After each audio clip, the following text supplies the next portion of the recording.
Kubor nakaslem jong unongsan hima. Ki pulit gari bhai hakamiat jong asngi sa jan hadian gajing yo ajing tep batikna kilala ban penlip no yu bom ubakhya 100 kilotam ubalabu Hakhmat ka Ïing sa uba Nehlang Lyngdoh kebadan marjan jong ka yo bat thanat Umsning. Habakren shikilat pathai kubor u senior superintendent of police gari bhai district u Vivekanand Singh Rathor ule thu baki pulit kila yo ajing tep hakapor nyushteng janmiat ai bakaladan ka we kapla ba e marjan bat ka we ka Ïing hajan yo Umsning.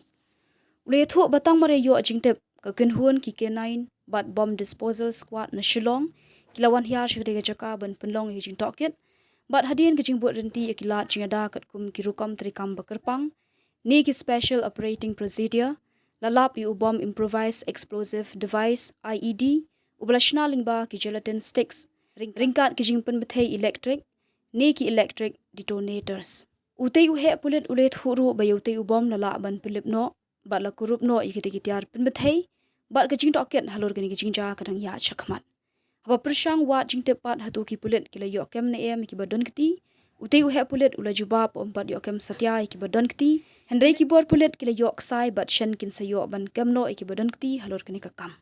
Around 7:30 p.m. we got an information that there is an abandoned bag lying in one of the buildings in the Umsning market. So based on that information, we immediately rushed the team. The bomb disposal squad came from Shillong. The K9 squad also came. And after taking all the precautions as per SOP, we found out that there was an IED, most probably using gelatin as explosives and electric detonators.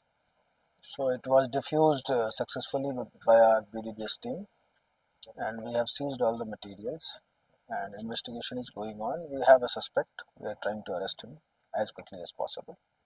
So right now, sir, which means no arrests have been made so far. Not yet, but it is highly likely that we'll pick him tonight. Sir, since as we can. I need to comment upon that. What was the motive behind doing all this?